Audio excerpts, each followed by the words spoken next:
শাম্য, গাইবান্ধায় শীতের প্রভাব কেমন দেখছেন? আর বিকেলের পর সেখানে পিঠা পুলির বিক্রি কতটা জমে উঠতে দেখছেন?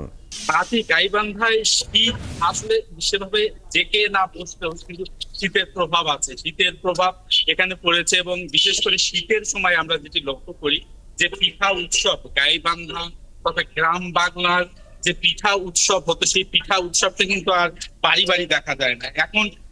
শহর থেকে গ্রাম অঞ্চলের বিভিন্ন জায়গায় রাস্তার মোড়ে মোড়ে কিন্তু এই পিঠা উৎসব পিঠা বিক্রি দেখা যায়। যারা বিশেষ করে মৌসুমী ব্যবসায়ীরা আছে তারা শীতের সময় পিঠা বিক্রি করে থাকেন, অন্যান্য সময় তারা বিভিন্ন কাজ করে থাকেন। আমরা যেটি লক্ষ্য করি যে শহরের প্রায় প্রতিটি মোড়েই ফুটপাতে বসে তারা পিঠা বিক্রি করছেন।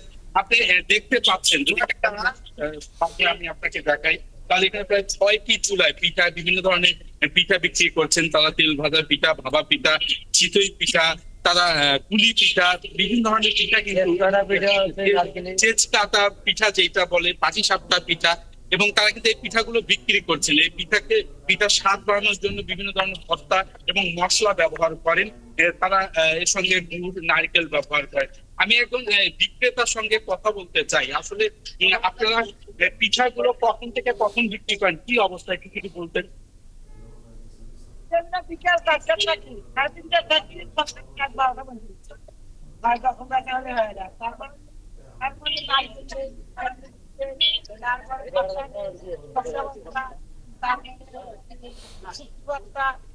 ধনিয়া পাতা ভাত অন্যান্য সময় আপনারা কি করেন? এই শীতের সময় তো পিঠা বিক্রি করেন। বাসায় কাজ করি, তারপরে কাজ করি। মাটি, আপনি শুনছিলেন যে অন্যান্য সময় তারা আসলে বিভিন্ন কাজ করে থাকেন, এবং আমি আসলে একজন পিঠা প্রেমীর সঙ্গে কথা, পিঠা কিনতে আসছি। কি অবস্থা বলেন তো, কেমন শীতের পিঠা কেমন লাগে? বাসায় কি পিঠা করে না? বাচ্চা মাঝে মাঝে পিঠা করে, তো এখানে তার থেকে বাইরে কিন্তু এখানে দারুণ লাগে। এখানে পিঠা অনেক আগে থেকে এখানে পিঠার উৎসব করে বানায়। প্রতি বছর আমরা এখান থেকে প্রায় এখান থেকে অনেক ভালো হয়। যেমন তেল ভাজা পিঠা, ভাপা পিঠা, তারপর চিতই পিঠা, টাঙ্গাইলের পিঠা সবসময় প্রতিবার করে থাকে। আমরা অনেকে এখান থেকে নিয়ে যাই।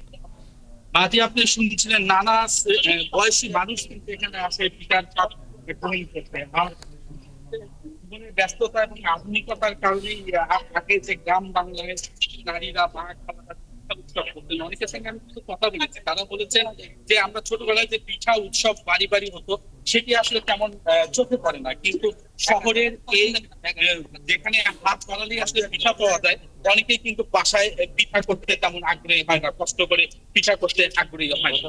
তো এই পিঠা তারা এখানে নিজেরা খান এবং বাড়ির জন্য নিয়ে যান।